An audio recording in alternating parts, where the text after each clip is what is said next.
जैसे कि हमने अपनी पहली वीडियो के लेसन में आपको बताया था कि जो टाइम होता है इसको 3 जगह डिवाइड किया गया है और हर एक शख्स के पास जो है सिर्फ 3 वक्त होते हैं। एक वक्त उसका गुजरा हुआ होता है जिसको हम इंग्लिश में पास्ट कहेंगे, और एक टाइम उसका वो होता है जिसमें वो हर वक्त रहता है, और वो टाइम उसके पास हर वक्त होता है यानी कि हाल, मौजूदा टाइम, इसको हम इंग्लिश में प्रेजेंट कहेंगे। और एक टाइम हमारा वो होगा जो आने वाला होगा, उसको हम इंग्लिश में फ्यूचर कहेंगे। तो हमने पहली वीडियो में इसके बारे में सीखा था, और आज जो है हम प्रोनाउंस के बारे में सीखते हैं, सब्जेक्ट के बारे में सीखते हैं।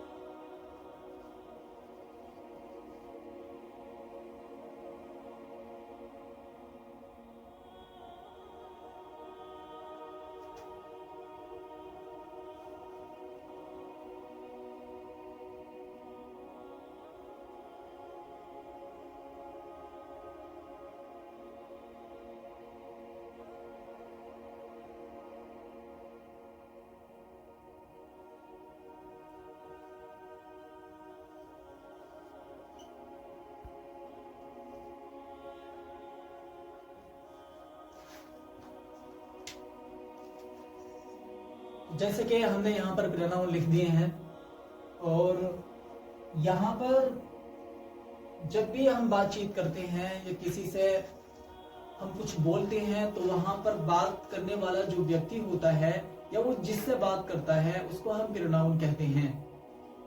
तो यहाँ पर अगर हमें सामने वाले से बात करनी है या मैं किसी से बात कर रहा हूं, तो यहाँ पर मैं अगर अपने आप को बात करूंगा या मुखातिब करूंगा अपने आप को, तो वहां पर जो अपने आप को बताने के लिए मैं बता रहा हूं उसको मैं बोलूंगा मैं, और इसको हम इंग्लिश में बोलेंगे आई।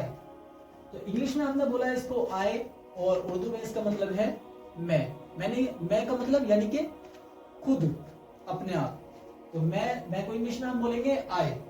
और जो हमारे सामने व्यक्ति होता है या पर्सन होता है जो बात करने वाला होता है, उसको हम बोलेंगे यू का मीन होगा तुम का मतलब होता है आप, तुम, और वी का मतलब होगा हम।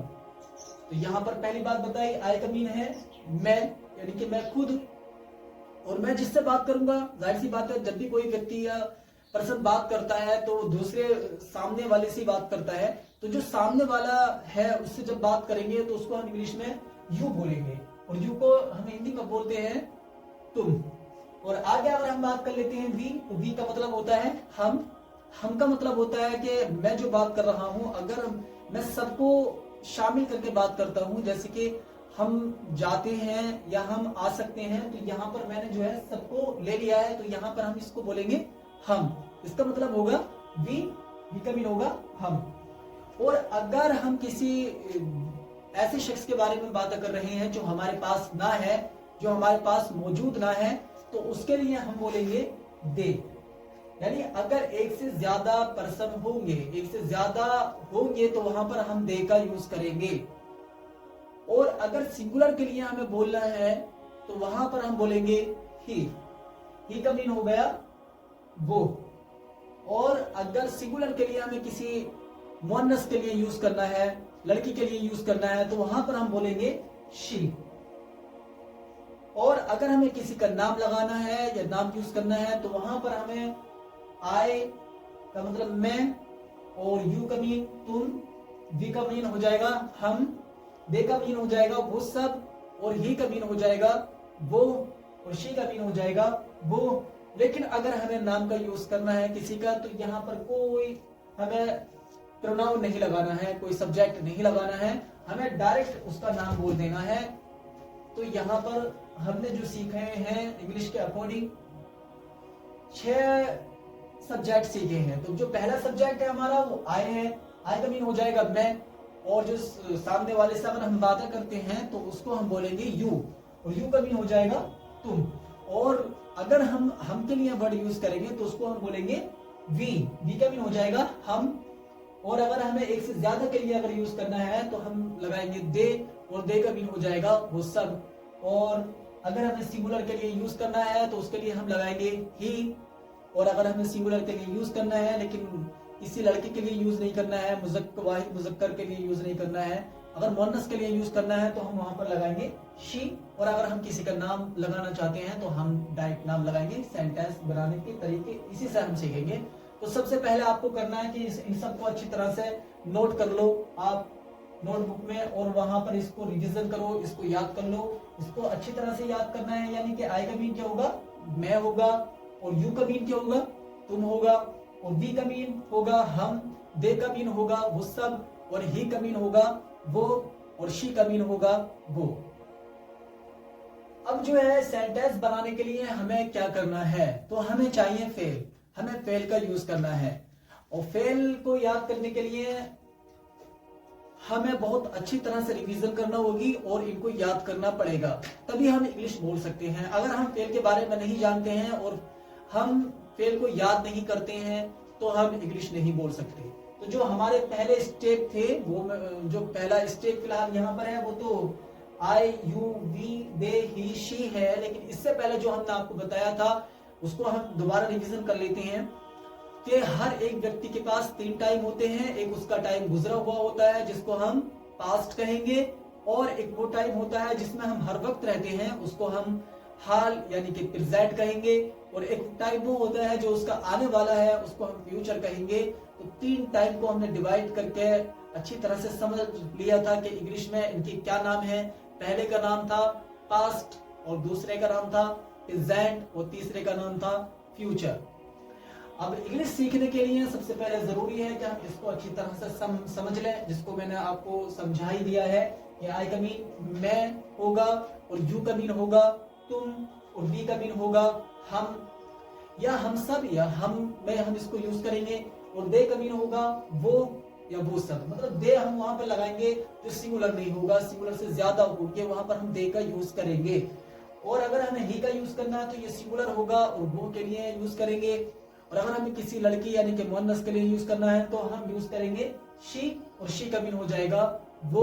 और अगर हमें किसी के नाम लगाने हैं तो हम ये नाम भी लगा सकते हैं। तो यहाँ तक हमने सीखा है, इसको आपको अच्छी तरह से नोट बुक में नोट करना है और इसकी रिवीजन करनी है। और अगर आपको कोई दिक्कत आती है तो आप हमसे टेलीग्राम पर कॉन्टैक्ट करने के बाद वहां पर क्वेश्चन कर सकते हैं, और वहां पर हम आपको फौरन आंसर देंगे हर क्वेश्चन का जो भी आप पूछना चाहते हैं। तो चलिए आगे हम बात कर लेते हैं फेल के बारे में कि फेल क्या है, और उससे हम इंग्लिश कैसे बनाना सीखेंगे, इंग्लिश के सेंटेंस हम कैसे सीखेंगे, तो उसके बारे में हम बात कर लेते हैं।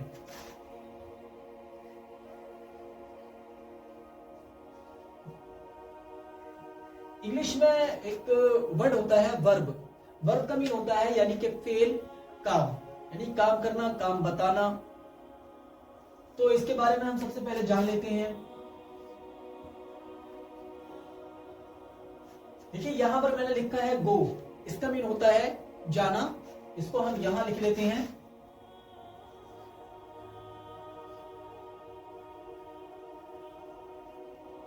तो यहां पर मैंने लिखा है आपके सामने GO, गो। गो का मीन होता है जाना। कि ये जो वर्ब है यानी कि एक्शन जो मैंने आपके सामने लिखा है गो, इसको 4 जगह इंग्लिश में डिवाइड किया गया है। यानी कि ये जो वर्ब है इसको कितनी जगह डिवाइड किया गया है, 4 जगह डिवाइड किया गया है, जो मैंने नहीं लिखा है लेकिन लिखने वाला हूं। लेकिन मैंने आपको पहले बता दिया है ताकि आप इसको अच्छी तरह से समझ लें। देखिए पहले जो इंग्लिश को डिवाइड किया गया था टाइम से, वो 3 जगह डिवाइड किया गया था, पास्ट में, प्रेजेंट में और फ्यूचर में। यानी गुजरे हुए बीते हुए टाइम में इंग्लिश में हमने उसको डिवाइड किया था पास्ट, और एक वो टाइम था हमारा जिसमें हम होते हैं यानी कि प्रेजेंट, और एक समय हमारा वो होता है जो आने वाला है, उसको हम बोलेंगे फ्यूचर। तो इसको हमने 3 जगह डिवाइड किया था, और इसके साथ में हमने सब्जेक्ट याद किए थे, सब्जेक्ट जो मैंने आपको बताए थे। फिर मैं आपको इसकी एक बार रिवीजन करा देता हूँ।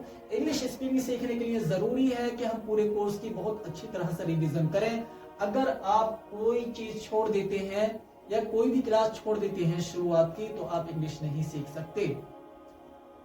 तो यहाँ पर जो मैंने आपको बताया, जैसे कि आई का मीन मैं हो गया, यू का मीन तुम, और वी का मीन हम, दे का मीन वो सब, और ही का मीन वो, शी का मीन वो। यहाँ पर नाम भी लगा सकते हैं। तो आगे की जो अब हमारी रिवीजन या पढ़ाई है वो वर्ब के बारे में है, यानी वर्ब स्टार्ट हो गई है, इसके बारे में मैं आपको बता रहा हूँ। वर्ब का मतलब होता है एक्शन, यानी कि फेल, काम। तो यहाँ पर जो मैंने लिखा है गो, इसका मीन जाना होता है, और इसको 4 जगह डिवाइड किया जाएगा। तो यहाँ पर मैंने एक तो लिख दिया है जी ओ गो, यानी वर्ब है। यहाँ पर फर्स्ट फॉर्म, इसको नाम दिया गया है इंग्लिश में फर्स्ट फॉर्म, यानी इनको जो 4 जगह डिवाइड किया गया है, इनको जो 4 जगह फॉर्मेशन इनकी हुई है, तो यहाँ पर जो पहली फॉर्मेशन है उसको हम बोलते हैं फर्स्ट वर्ब, यानी कि वर्ब, पहली वर्ब है ये, इसको हम बोलेंगे गो।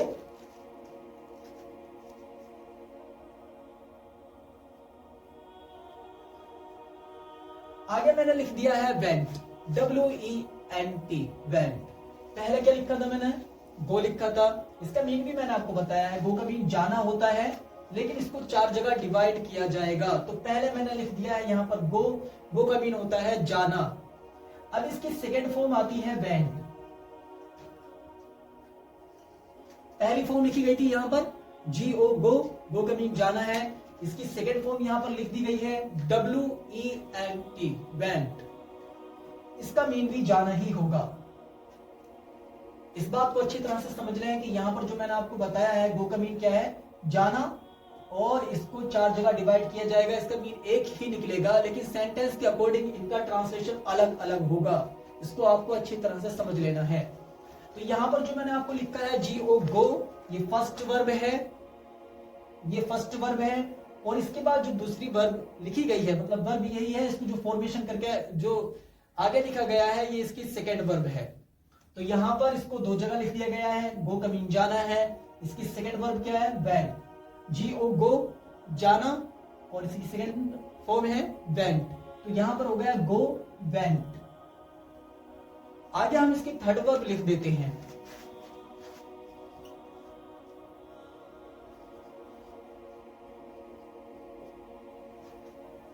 देखिए यहां पर जो है थर्ड वर्ब लिख दी गई है, गोन, और ये इसको हम वर्ब कहते हैं। जैसे कि आपको बताया गया, वर्ब है और वर्ब को 3 जगह डिवाइड कर दिया गया है।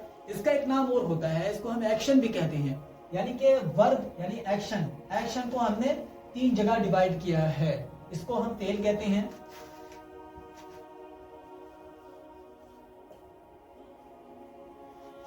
तो यहां पर जो हम बात कर रहे हैं वो फेल की कर रहे हैं। तो फेल जो है यहाँ पर हमारा जाना है, जाने को हम इंग्लिश में कहेंगे जी ओ गो, और ये फर्स्ट वर्ब है। आगे हम इसकी सेकेंड फॉर्म बोलेंगे WENT, वेंट। वेंट का मीन होगा जाना, गो का मीन जाना, वेंट इसका मीन भी यही निकलेगा, और गोन इसका मीन भी यही निकलेगा। लेकिन इसका मीन कुछ अलग भी निकल सकता है, जैसे कि गोन जाया हुआ, वेंट गया पास्ट में। लेकिन इसको हम आपको अच्छी तरह से सिखाएंगे क्लासों के अकॉर्डिंग, के क्लासों में इसका ट्रांसलेशन किस तरीके से और कैसे कैसे हो सकता है। तो यहाँ पर इसको मैं बार बार इसलिए बता रहा हूं आपको, ताकि इसमें कोई दिक्कत नहीं आए आपको, और आप अच्छी तरह से ये वर्ब समझ लें और ये अच्छी तरह से याद भी हो जाए आपको। तो यहाँ पर जो मैंने वर्ब लिखी है, फर्स्ट इसकी फर्स्ट वर्ब है गो, जी ओ गो का मीन जाना है। इसकी सेकेंड वर्ब है वेंट, और थर्ड वर्ब है गोन। इसको मैंने बताया था कि इसको 4 जगह डिवाइड करना है। यहाँ पर मैंने जो है आपके सामने 3 जगह डिवाइड कर दिया है, यानी जी ओ गो और WENT वेंट और GONE गोन, गो वेंट गोन। अब इसको जो है हमें जो 4 जगह डिवाइड करना है, मतलब जो फोर्थ फॉर्म है वो हमें बनानी है। तो वो किस तरीके से बनानी है, उसका बहुत आसान तरीका है, वो मैं आपको यहीं पर बता देता हूं। देखिए ये जो जी ओ गो है, यानी कि फेल जो है हमारा, यानी वर्ब के आखिर में जो फर्स्ट फॉर्म है, वर्ब की जो फर्स्ट फॉर्म है, इसमें हमें ING का यूज कर देना है। फर्स्ट वर्ब में देखो मैंने आपको ये नहीं बताया है यहाँ पर कि ये जो ING वाली फॉर्म लगानी है ये सेकंड फॉर्म में लगानी है, ये नहीं बताया मैंने आपको। मैं आपको ये बता रहा हूं, ये जो ING वाली फॉर्म है ये फर्स्ट वर्ब में लगेगी। ये ING वाली फॉर्म हमें फर्स्ट वर्ब में लगानी है, तो ये फोर्थ फॉर्म बन जाती है हमारी। अब इसको मैं बोलकर दिखाता हूँ ये फोर्थ फॉर्म किस तरीके से बनती है। जैसे कि गो कमिंग जाना है, इसमें हम ing अगर हम लगाते हैं तो ये गोइंग हो जाएगा। इसको मैं नीचे लिखकर दिखाता हूँ आपको।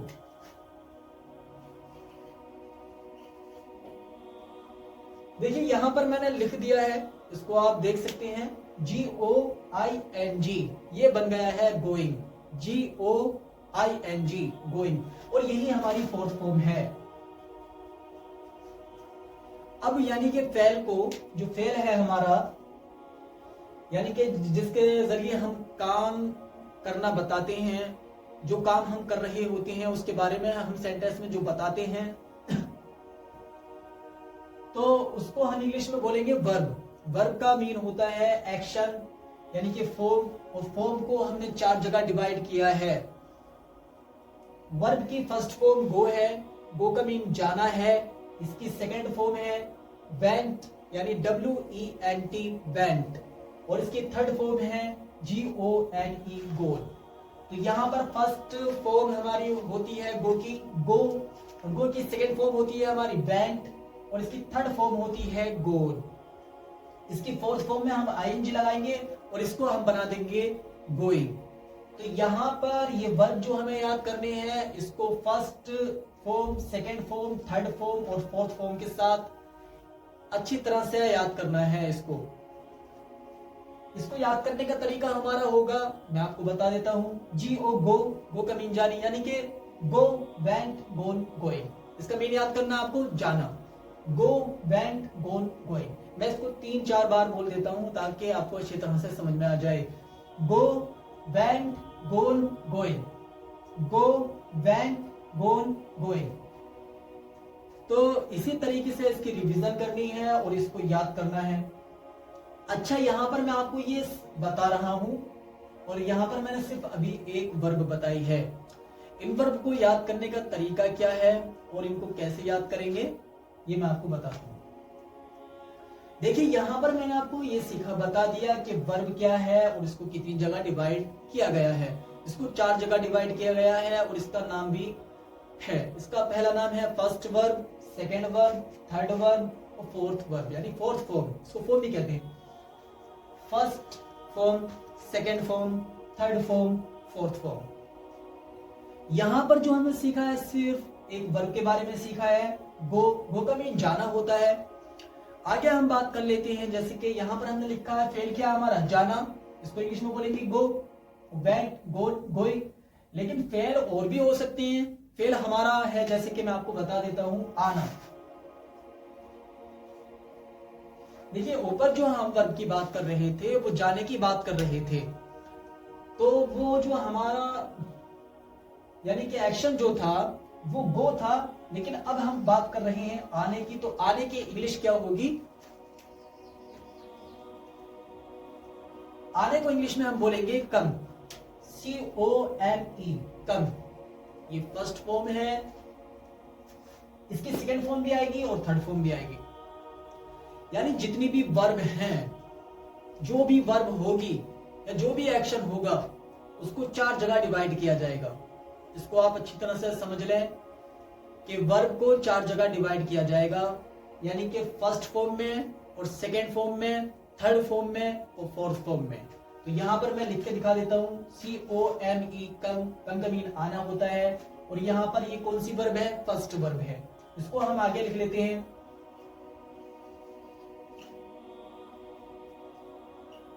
CAME, cam. ये सेकेंड वर्ब है।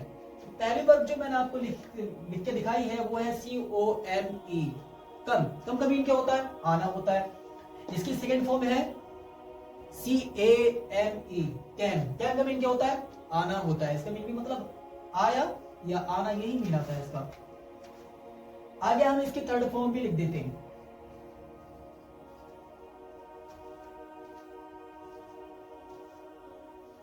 देखिए यहां पर जो है आना जो है, यानी कि ये जो वर्ब है, इसकी तीनों फॉर्म लिखती हैं। इसकी पहली फॉर्म है COME, कम, कम, आना। और इसकी सेकेंड फॉर्म है CAME, कैम, आया यानी आना। और इसकी थर्ड फॉर्म है COME, कम, कम का मीन आना। चलिए ठीक है, जहां तक हमने आपको पढ़ाया है वो समझ गए होंगे आप अच्छी तरह से।